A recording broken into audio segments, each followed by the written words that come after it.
Welcome back to another episode of Crypto Hour. Today I got special guest Phillip Artis and Jasmin Wallace joining me today from the United States. So thank you so much for joining us. Thanks for having us, Marwan. Yeah, couldn't be happier. Very nice. So tell the audience a bit about yourselves. What brings you to Crypto Hour today? Your experiences in the market, and then we'll basically talk about our schedule. Would you like to go first, Jasmin? I was gonna say I always know Philip is such a gentleman. He always says ladies first. So yeah, I'm Jasmin. I am originally actually Brazilian Korean, and I got into the crypto market about 2 to 3 years ago. Mhm. Just really interested in being your own financial institution, and rather than relying on other banks and things like that, making your own system and having a decentralized financial way to do things. So that way I started getting into it. And then my dad is actually a full-time trader. So he really supported that movement. And I just kept going from there. I saw Nelogica and it attracted me because of how amazing the growth and the platforms are here. And I can't wait to show you guys and tell you guys more about it sometime soon. But I'm really excited to be here, and I'm going to be talking a little bit about, the Bitcoin revolution. Very nice. That's great. Thank you so much, Jasmin and Phil.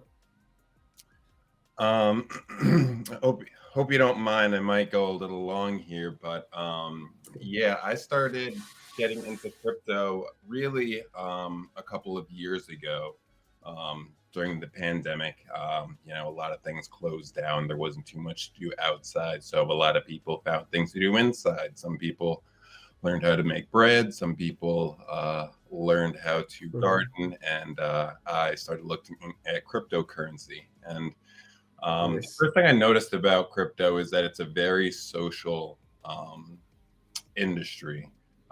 It's, everyone kind of understands that no one knows exactly what's going to go on. So, there's always stories flying around, always all kinds of drama. And just really finding the personalities in the space as well as what the space was all about really like brought me in. And the more I learned about it, the more I went down the rabbit hole, as everyone says. So um, me and some friends really started connecting with people on social media through various groups, and found the common problem that there was a serious lack of education in the space. And while we weren't the ones to solve it, there was something we could do about it. So we put together some weekly clubhouse groups.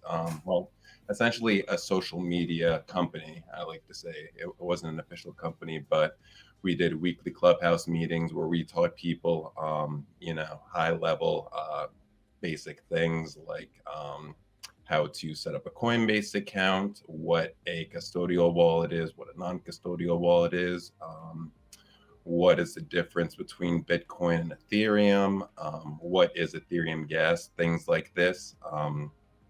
And every week, we consistently got, hundreds of people just tuning in, whether to ask questions or just to listen. But it was a really enriching experience helping people. And then from there, I ended up connecting with people who actually worked in the space and were like, hey, there's a lot of work out there for someone with your skill set. So I actually moved back. I'm originally from New Jersey, but moved back last summer and started looking at jobs in the area. I live about 30 minutes outside of New York, and that's where a lot of crypto companies are. Coinbase is there, Gemini is there, OpenSea is there, Uniswap. There's a ton of companies right in downtown Manhattan and Brooklyn as well. But one that I always liked and heard about was the Block. So I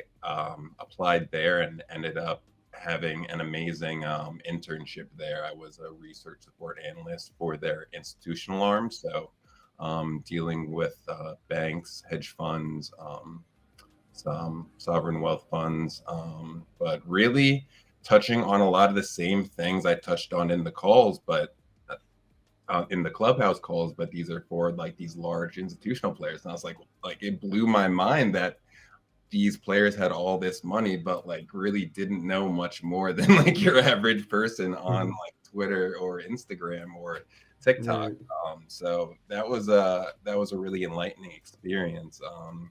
And it was really fun. I got to, deep dive on various cryptos, present reports on certain topics like the risks of various stablecoins, the difference between them, things like that. And then have some face-to-face time with some major financial players. So really getting to see that institutional aspect or that institutional viewpoint of crypto really kind of solidified my belief in, okay, this is something that's going to stick around. And if you look at the numbers of not only traditional companies entering and interacting with the space, the Teslas, the MicroStrategies, the ones you've heard of, but also the VC funding that's flowed into the space and all of the like VC funds that have been set aside,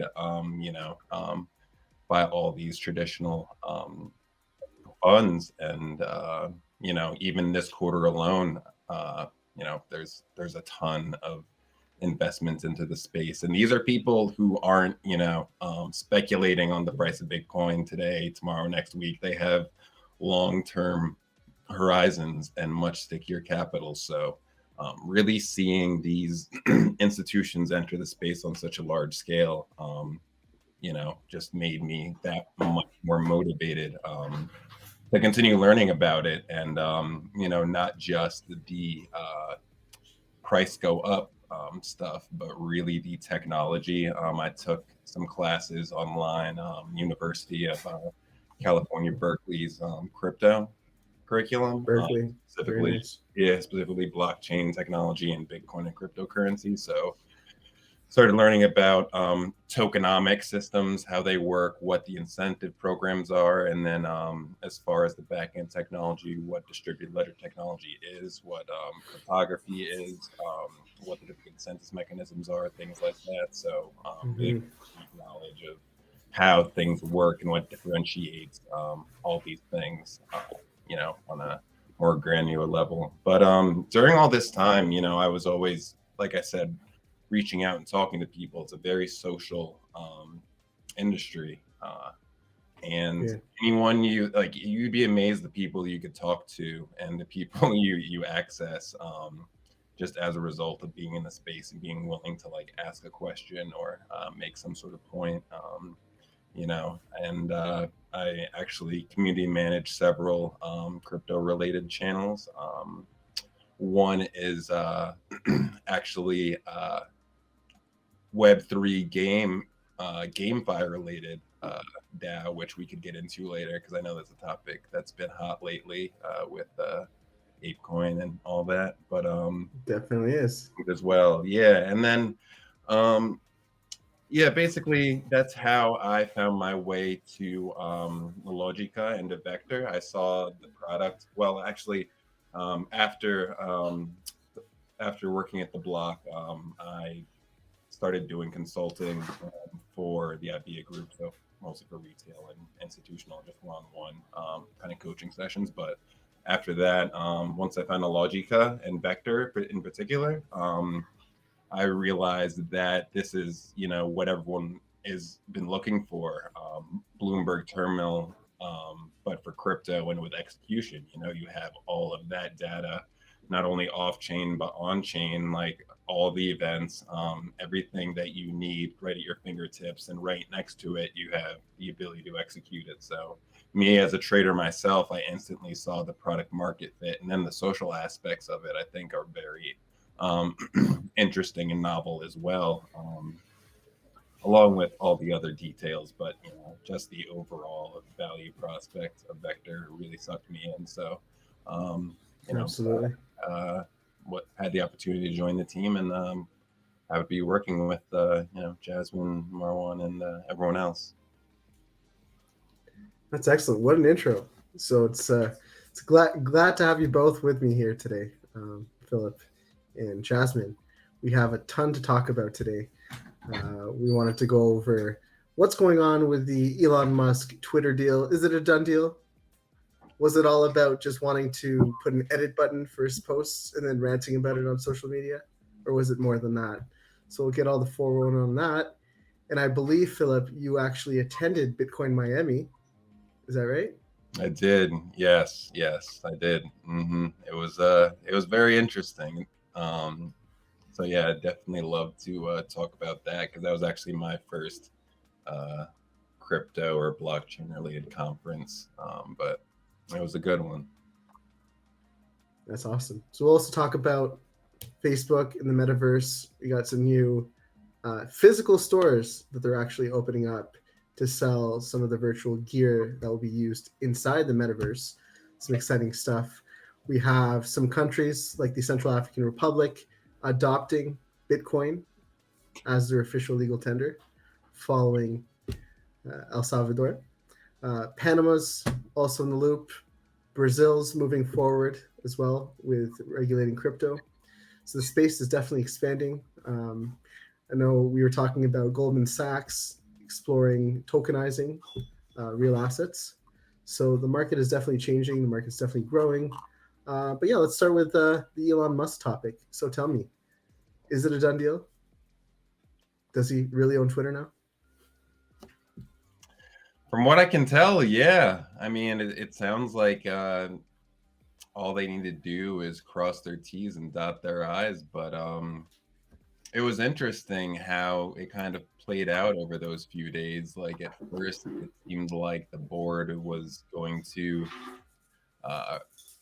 reject the offer and had some sort of poison pill, whereby essentially they would dilute the shares he had and dilute their shares. I'm not sure exactly how that works. You all might know a bit better than me, but it was basically just to incentivize him not to pursue what he was going to do. But it seems like Elon also had a plan B, and seems like it's done. And yeah, I mean, if you see him on Twitter, I don't know if you all are on Twitter, but it seems like he's making all sorts of interesting changes. Very nice. And how do you think this is going to affect the crypto market? Because he's a big lover of Dodge, right? Do you think he's going to try to incorporate Dodge into the social network? Is he going to be promoting NFTs? I think that's what the market's anticipating. That's why Doge pumped on the news. I think it was up, I don't know, like 20%. You can take a look at my CoinGecko here, but I believe that's what everyone, that's the rumor on the street. Let's just say that. He's been a huge Doge fan. He's actually there's a Dogecoin. You know how there's like a Bitcoin Foundation, Ethereum Foundation, stuff like that. There's a Dogecoin Foundation as well, and he's like on the board or like was elected or something, something like that. But yeah, it looks like it was short lived. It looks like it pumped a bit, and then it's kind of back down to the dumps again. But yeah, I mean, he's been talking about using Doge as a alternative to Bitcoin. I don't know why he's so obsessed with it. I think he just likes the meme. I think so. But yeah, just think. And Jasmin, you come from a graphic design, social influencer background, and you love art as well. So how do you see yourself using Twitter in the future? I honestly really have no idea what Musk is going to do with Twitter. But the possibilities excite me and bring new ideas, already running through my head of the things that we're going to be seeing and how artists, especially with NFTs, are going to be really taking a stance and, showing more of their artwork and possibly building a really great community of these artists. So it's super exciting. I want to hopefully be part of that movement as I move into more graphical art and NFTs maybe. So we're going to see what happens. But Really, I think he's going to take Twitter to the moon. And I don't know if that's going to be with Doge, but I guess we'll find out. Like, I was gonna say, what do you mean by that? Twitter stock or just Twitter in general? I feel like Twitter's going to explode in a different way. I mean, so many people already, look up to Elon Musk as a mogul. Personally, I already own a Tesla, so I can't say I disagree with them any way. But I'm excited to see if we maybe get a new Twitter app in the Tesla with some new, updates, and how he might integrate Twitter with his other companies. And I'm also wondering who he's going to make his CEO. He says he has one lined up. So do you guys have any thoughts? Probably a Shiba Inu, just sitting there in the just background. Shiba Inu. His Shiba Inu Floki? I wouldn't be surprised at all. But yeah, I think he's definitely going to integrate a lot of crypto rail, or is more open to integrating crypto rails. I mean, they were already exploring.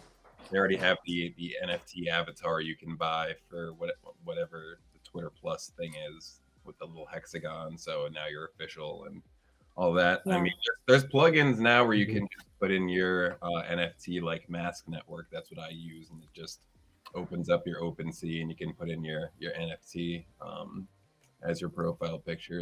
I guess it's not as official as Twitter, but yeah, it feels like he's definitely going to be very supportive of the network, given that he has financial interest in it.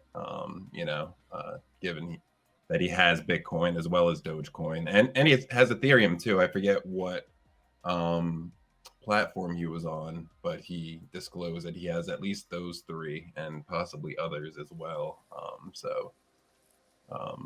I think he's definitely incentivized to somehow decentralize it, possibly. That's like what the goal is. Or that's it looks like he's the hope is, I guess, not the goal. But it looks like he's trying to cut, company cost. So he's looking to possibly monetize tweets. So my question is, are you going to have to pay in Doge to tweet now? I hope not. So imagine if you're like, to submit your tweet, pay Doge. Yeah, no, it's definitely, to pay like gas to, Yeah. Like it could become a whole new, universe they were saying in order to monetize it, like,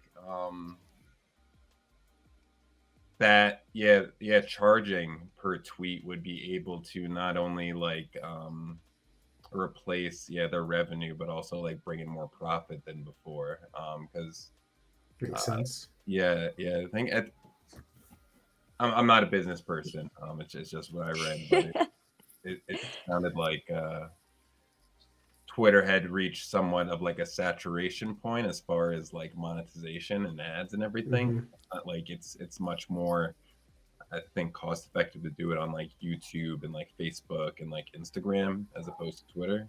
Right. In terms of like you said, Jasmin, I think that could be another way to bring in cash. Yeah, and I feel like that's really going to clean Twitter up, because we see a lot of day-to-day people using Twitter, just as a, hey, I'm eating banana. And that's cool and all, but a lot of us in the crypto field, I feel like we look to Twitter for a lot of information and updates, and we build a community on there. So it's going to clean it up and really allow us to really delve into those topics and hopefully put a good focus and, drive other cryptos into the space area and hopefully to the moon, which will be really exciting. And hopefully we've all purchased those. You have a to the moon tattoo somewhere, Jasmin. Like, I know. To the moon. I was really thinking I'm gonna make an NFT of myself, like inside of a rocket ship, like flying to the moon with my little dog next to me. That'll be your first series. I'd buy that. Jazz coin. Put me on the white list for that. Jazz coin. Very cool, very cool. No, it definitely makes sense to create a new revenue stream using the monetization that they could have with tweets.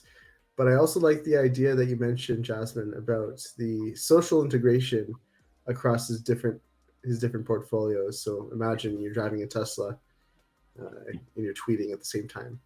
Pretty cool. Pretty cool. So wanted to talk a bit about Bitcoin Miami. So I mean, first off, how was it? It was an amazing experience. A funny segue into that, I actually saw an exhibit where a Tesla was mining Bitcoin. So I think he's making that an option. I think he's going to integrate Bitcoin and or Doge mining into Teslas and or the Powerwall. This is not financial advice, not financial advisor, pure skepticism, but they didn't have that Tesla mining there on accident. So, it was just something I saw. And the event itself, it was amazing. So I got down there the day before the industry day. And the first day, industry day, was really just, people there who are, there to do business, there to meet. And there were some speakers I saw, but like I was really most well, first of all, Michael Saylor and Kathy Wood were amazing. Definitely had to see them in person. And just to hear the passion they speak about this with, about this technology with, and like the certainty they had in it, and just the way they think about it from a traditional finance standpoint. I mean, Michael Saylor enough to keep that much on it on their balance sheet. And I don't know if people know this, but there was a change recently in the reporting rules for companies, for public companies who hold crypto on their balance sheet, that they have to, like, however the balance sheet works, but they have to write it down on their quarterly balance sheet. So like, between 60,000 where we were in, what is it, like November, not October, so long ago, but yeah, like 50,000 when we were back there, like to where we are now, it looks like a huge loss on these public companies, and people that like aren't in the space are like, okay, like what's going on? And it kind of threatens the equity, or the company itself. But to see them, take on all that risk and still be able to talk, with conviction about where it's going and continue to make these purchases, if you're on Twitter, you hear from the mountaintops every time Michael Saylor makes a big Bitcoin purchase. And then Kathy Wood, she's a trailblazer in just the equity space. I don't know a whole lot, about equities in general, but I know that she seems to have her finger on the pulse of where everything's going, and she seems to outperform and kind of know what's next, and has really been talking about this tech for a while. And I know, much like Michael Saylor buys the dips for Bitcoin, she buys the dips on Coinbase. So she has her own conviction in her own way, kind of in something that seems like it's not doing too well, to be honest. Like, we just look at the chart. But like I said, these institutions, they have long-term horizons and have a lot of research and a lot of backing that goes into making these decisions. So like, they probably see something we don't, or the rest of the market doesn't. But fact of the matter is, they're very in it and very have huge conviction. It's amazing hearing that from them live on stage.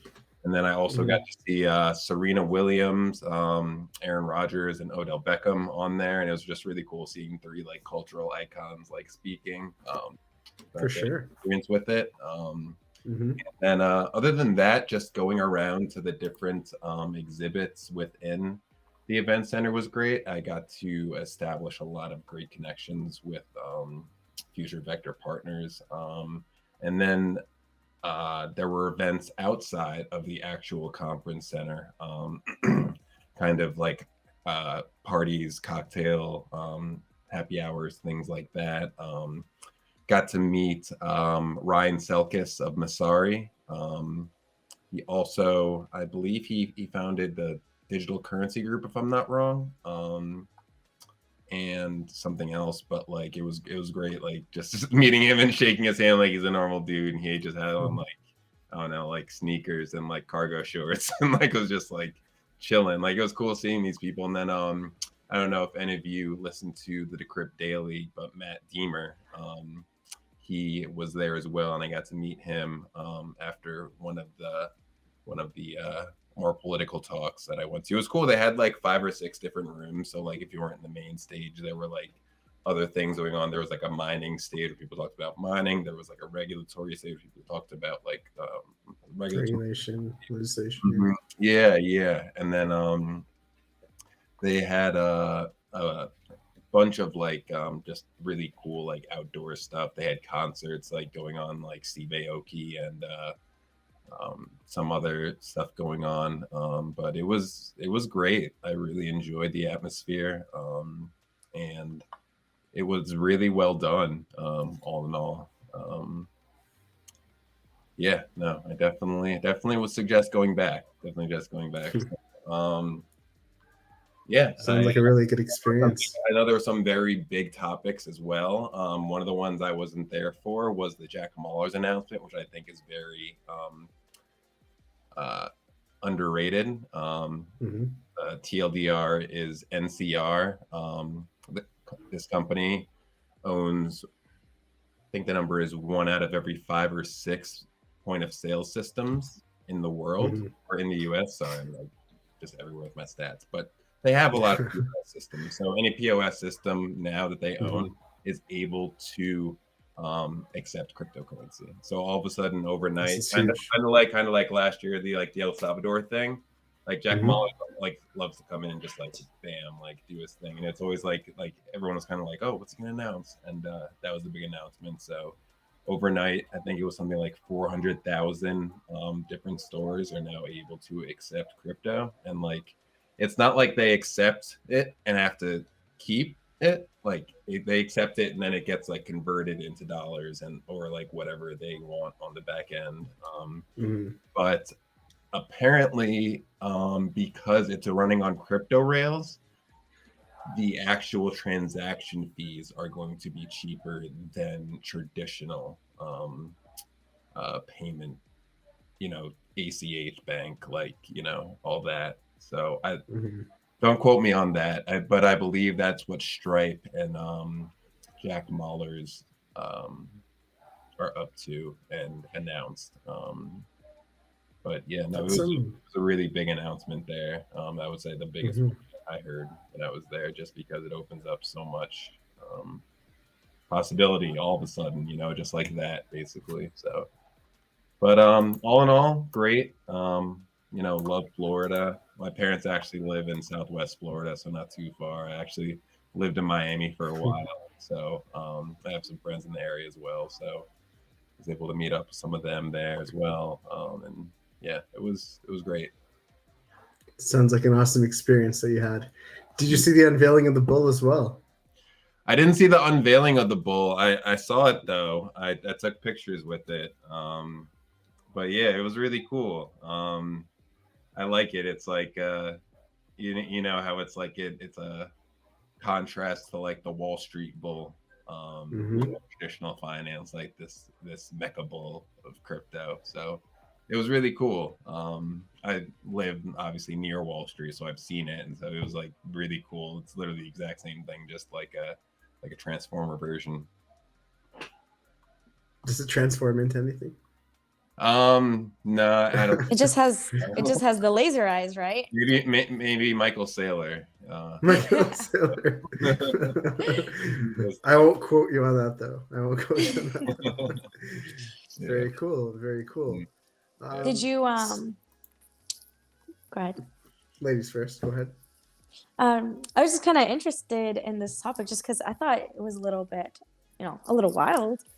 Jeff Rodriguez, the creator of the untraceable 3D printed guns, he was selling them for about 350 Bitcoins, dollars worth of Bitcoin, at the event. And I thought that was pretty interesting. Will we see a metaverse offering these guns on their platforms as well? to have as kind of, they adopt different assets and things. I think that'd be really cool to see for some of us, here that we really like to see those types of things and like machine gun America, right? I don't know about you, Marwan. Here, most of my date nights are at the gun range, so that's something fun. I guess it's an American thing. Canadians aren't so big on that. Maybe hunting every now and then. That's a Florida thing, Marwan. That's a Florida thing. My bad. My bad. Yeah, you think you have a nice very Florida thing. Yeah, but I thought that was pretty cool and interesting to see.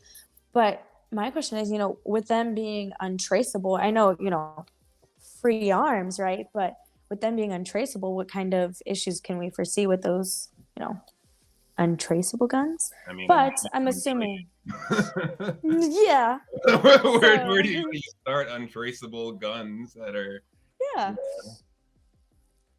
I mean, trying to create a virtual Westworld in the metaverse. Yeah. Crazy. Yeah. Well, he was selling like the actual 12K shotguns on he had a little table set up from what I was seeing.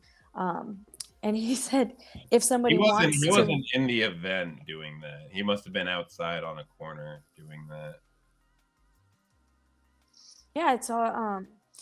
I don't know if it was at the event, but he had some things, and it was in the field of the Bitcoin Miami there. Selling it out of his truck, probably, right? That's crazy. Oh, I mean, for untraceable guns. One of the things I saw was they had this table where you could basically buy your citizenship because, people are taking these there's a lot of capital flight because of capital gains tax for crypto. I mean, look at India with a 30% tax on every transaction now. There's a lot of wealthy individuals who can afford to move their capital are looking to different jurisdictions for, those relaxed rules. And one thing I saw was you can somehow invest in property and get citizenship like that, and then somehow avoid cap gains like that. It was some wild thing. I took the card just because I was like, why not check it out? But I mean, countries like Panama now, pretty much openly saying, hey, listen, no cap gains here. A lot of countries, and then Dubai, in the UAE. I know Binance just opened up shop there, and I want to say FTX too. Forget, but yeah, no, there's a lot. You see a lot of these countries in the last 6 months to a year really embracing this, and then you see others doing the exact opposite and kicking it out. And yeah. It's interesting to see the differences between the ones that are making the choices. Yeah, it's interesting to see that Panama is really moving forward, creating the kind of legal infrastructure for DAOs and STOs within the market. So I think this is going to be something that a lot of countries are going to begin to adopt. But I think that tax havens of the world will probably be the first to adopt these sorts of rules, and then other countries will probably follow suit in the future. There's also the Central African Republic, which became the second country in the world to adopt Bitcoin as a legal tender, if I'm not mistaken. Is that true? That's what I've heard. I've heard that it's past everything and is basically on the president's desk. I might be delayed on that though. It might have been already signed and everything, but I heard it was pretty much there. But yeah, no, it's really cool to see that another country who is just doesn't have capital safety. We take advantage of that in more developed nations, and absolutely, that's something that crypto taught me about. It taught me to think about different economies outside of mine, even in different states. Like the official CPI number, what was it last month, was 8.5% nationally. That's nationally across the board. Some are way worse. Some are at 10%. Others are lower. So like, you know, places could be doing a lot worse than that, and not even know it. And people don't realize how quickly their devaluation, or this devaluation is having. But at least we have, you know, some sort of control over that. A lot of countries, you know, they'll go through a turbulent economic event and things will literally double in price within like a couple of hours or a day. Like it's that violent. And like at that point, like you feel like you're in the stock market, like you invested in something and you're just like, whoa, like it's going down, like what do I do? And like the thing you can do, like really anyone can do, is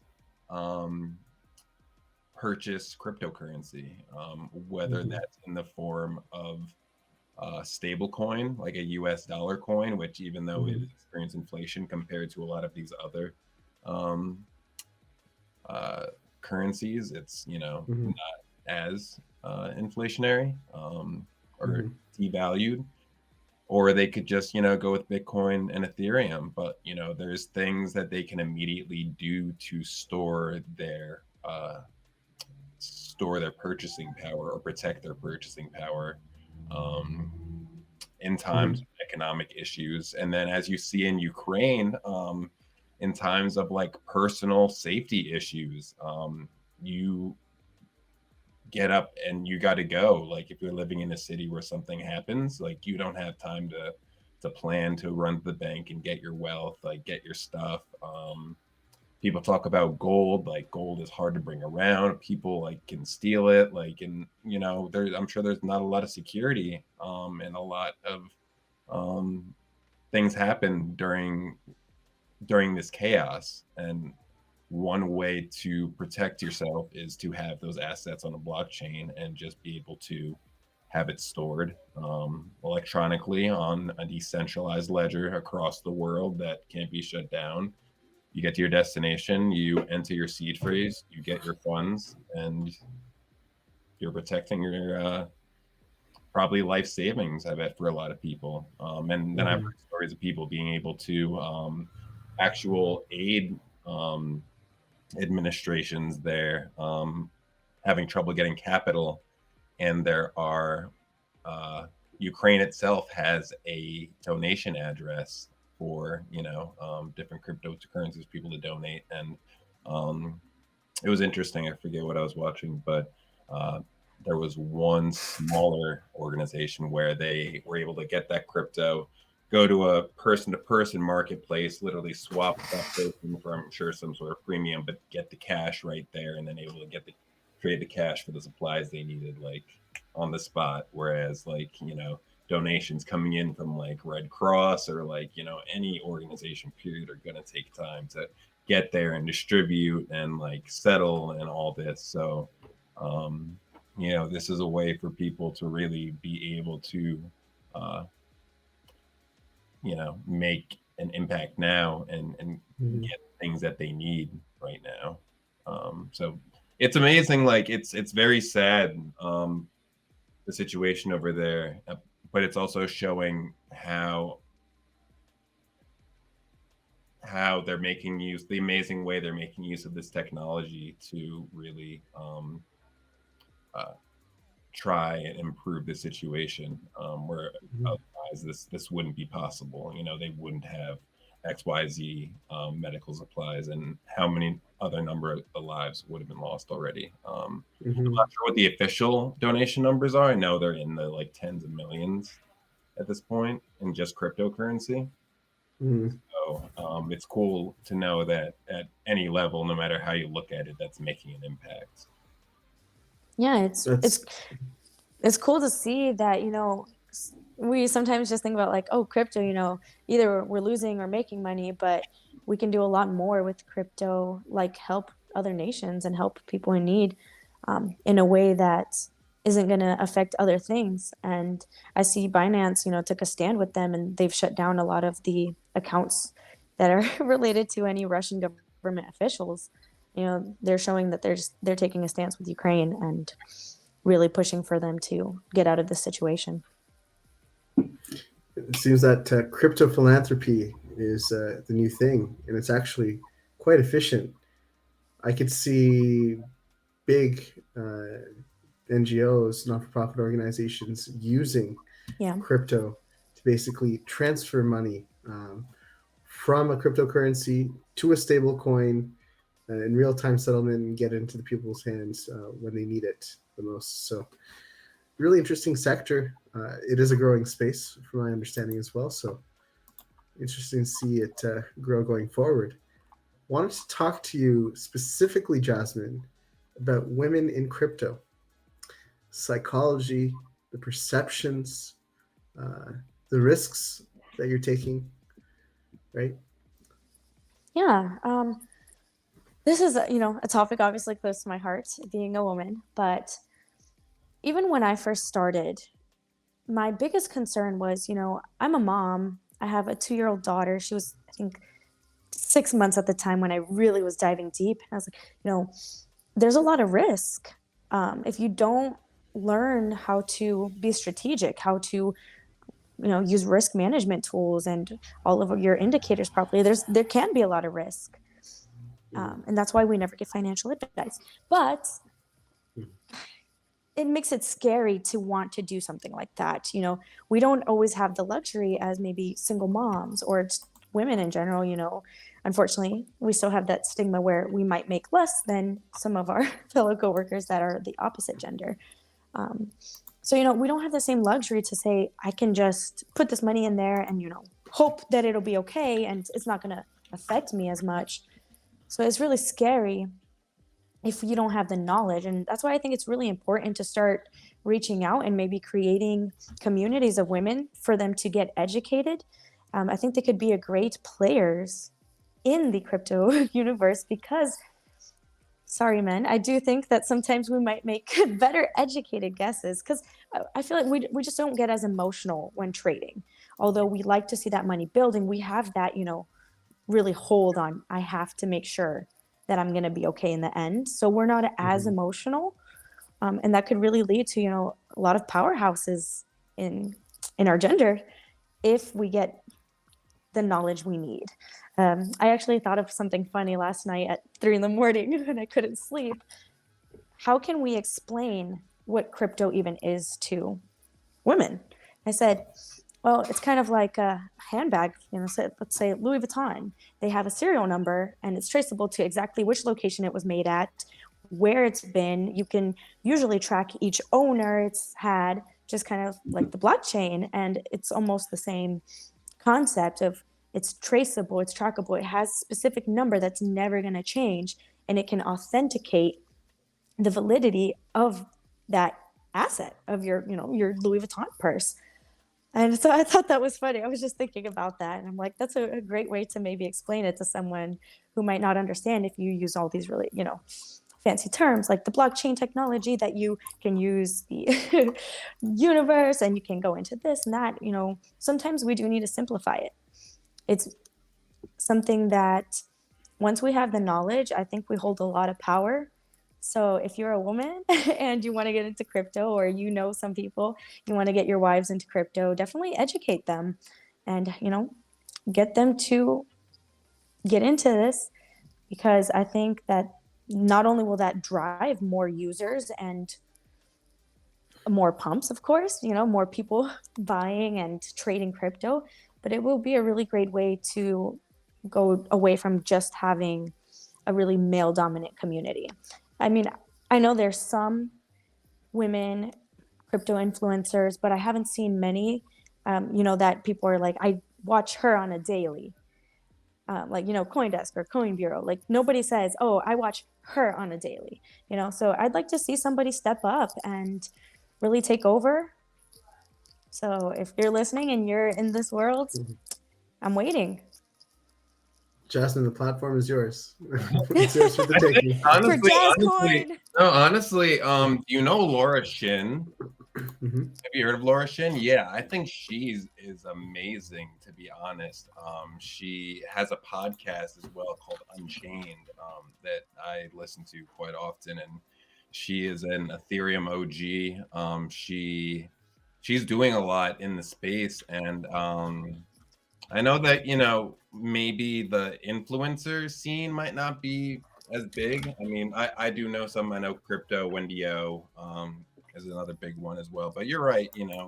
As with most things, it is male dominated. But the gap is actually closing relative to most other industries. Gemini recently did a report last year on just general adoption, and in 2021 it was about 60%, 40% uh, male female, and 2022 it's closing, it's already 53%, 47%, and that's just in the US.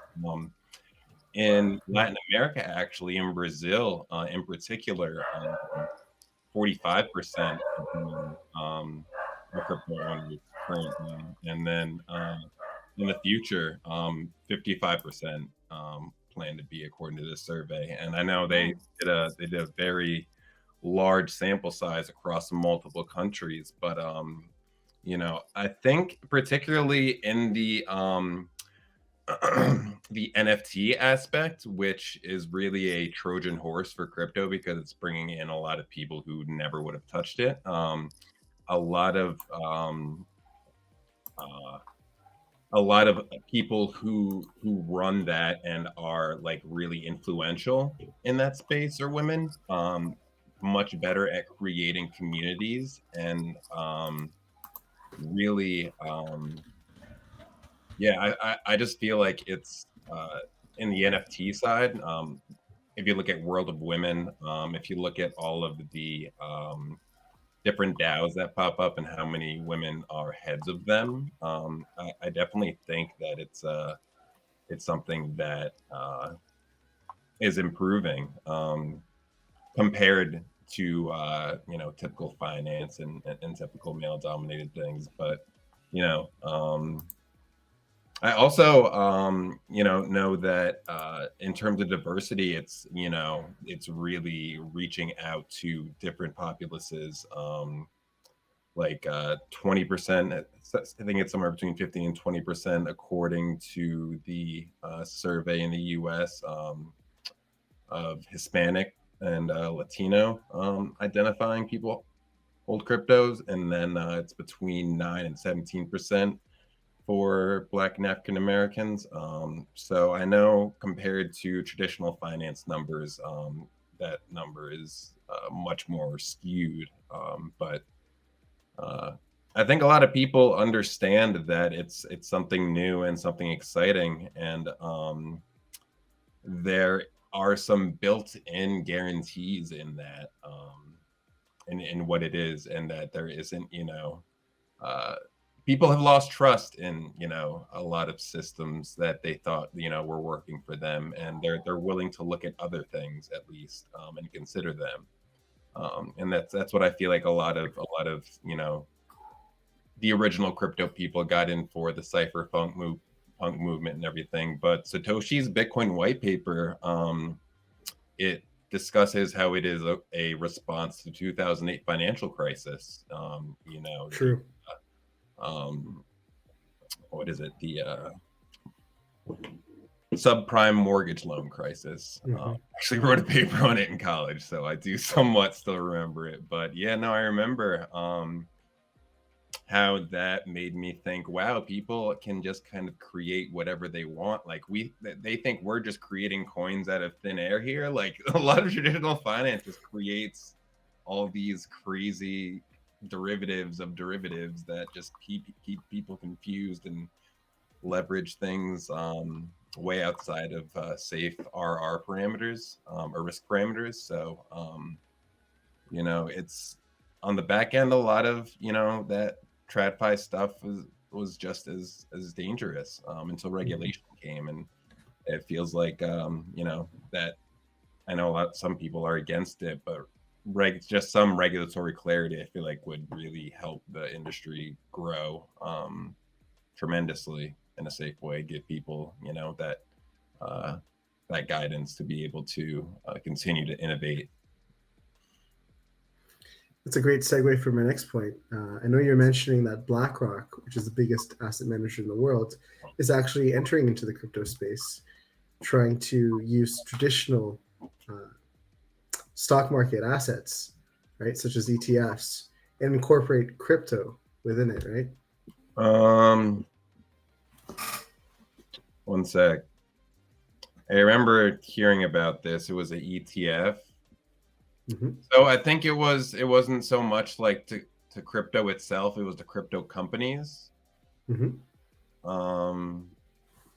I don't know a ton about it. I'm reading the crypt. It's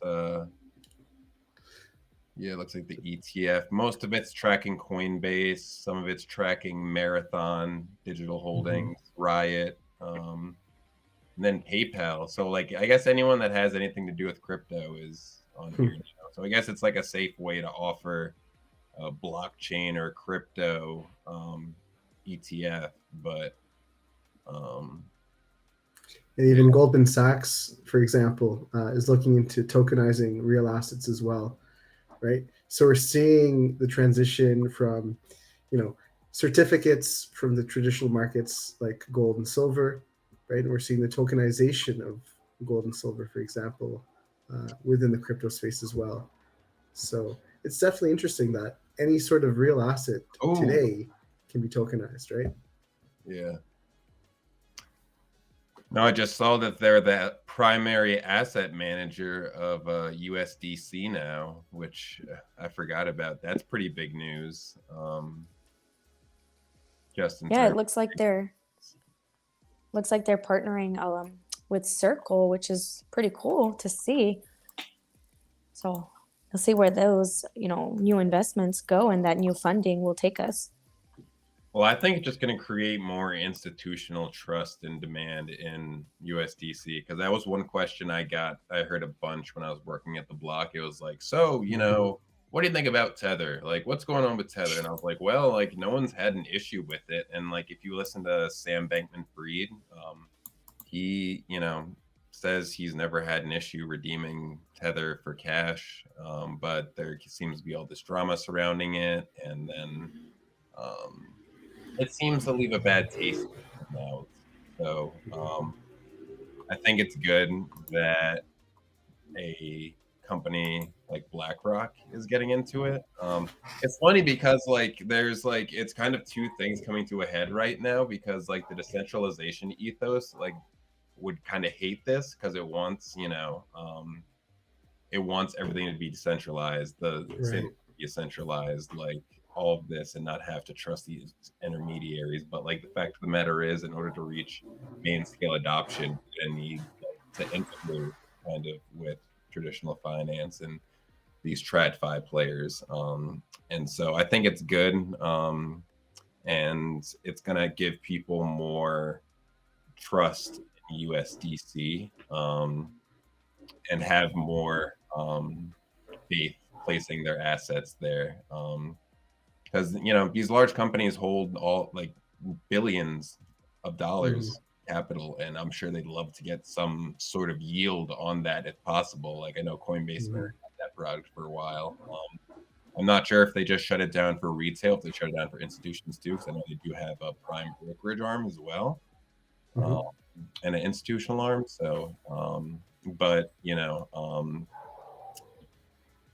stablecoins are much more capitally efficient, and potentially more profitable than just holding on to dollars. And if it's equivalent and you can get the security of like a BlackRock backing it, as opposed to who knows what basket of assets backs Tether, like institutions are going to want to go with USDC. Not to FUD Tether, because honestly, I've traded Tether and I've never had an issue. It's got the most liquidity out there. I think it's just because it's an early mover, but I know USDC is catching up fast, and then if we get to it, I don't know if it's relevant, but like the algo stablecoins, like the rise of Terra, I think that is something worth noting because that actually fits with kind of the decentralized ethos in a way. Mm-hmm. Very nice, very nice. I don't know if you guys own Bored Ape Yacht Club as of yet. I know I don't. But they've recently launched an ape coin, right? A DAO. And within a week, so I think 1 week ago, so last Friday, the prices already went up 67%, from my understanding. So they're going into the same type of space as the metaverse. They're basically trying to open up, virtual restaurants as well. We were talking about the other side, so maybe you can give us some more insight onto that as well.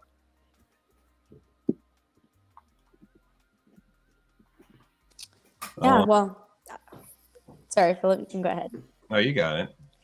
I was going to say, I do want to say they do have some pretty great artwork. It's definitely fun and different. And I think that's something that really gets your attention because, you look at it and you already see, wow, that's pretty cool. I've seen a lot of people say like, oh, I'm going bananas for Bored Ape. And I think that's pretty funny. So I think it's something that brings a little bit of fun and just a different look into things rather than, more of the institutional side. It's not as formal, it's a little bit more fun and bringing a lot of artists into the world here. Very nice, very nice. So I think that kind of wraps it up for today. I want to thank you both for participating. So thanks again, Jasmin and Phillip. Don't forget to give a big thumbs up for this video, subscribe to our channel, and activate notifications so that you get our videos directly to your feed as they come.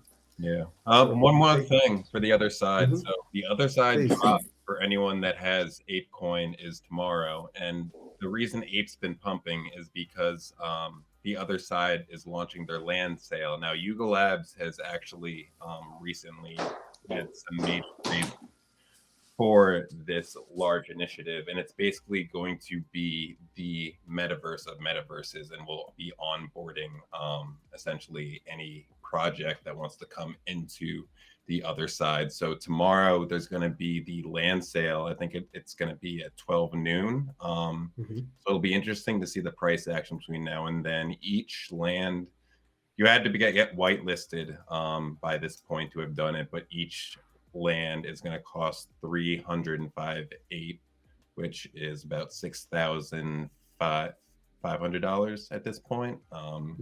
So it'll be interesting to see if it sells off after that point, but that's just something to keep an eye on tomorrow. It should be interesting. Definitely interesting. I mean, let's see, is my ROI better buying virtual land in the metaverse or actually buying a piece of land in the United States today? We'll have to see. I mean, my completely, not even looking at what anybody else is saying, my personal belief is that real estate, it's dead. Yes, we got that really big pump where people are making, thousands of dollars off of their properties and all of that, but the real assets are going to be the ones in the metaverse. And those are the ones that I personally would like to invest into and see where those take me, hopefully to the moon. And I hope you guys take Crypto Hour to the moon too. Gonna make some merch that says Crypto Hour to the moon. But yeah, that's definitely something that, I'm really interested to see where the metaverse is going to take us in terms of asset investing versus real asset investing. I'm still waiting for our crypto cats, Jasmin. Still waiting. Yes, I'm going to draw us a really fun cat. Looking at the Bored Ape yacht, I have some really cool ideas. So you guys just wait for our crypto cats, and we'll see where they take us. Very cool, very cool. So thanks again for participating once more. Enjoy your Friday, and we'll see you on the other side. See you on the other side. All right. Take care. Take care. Bye.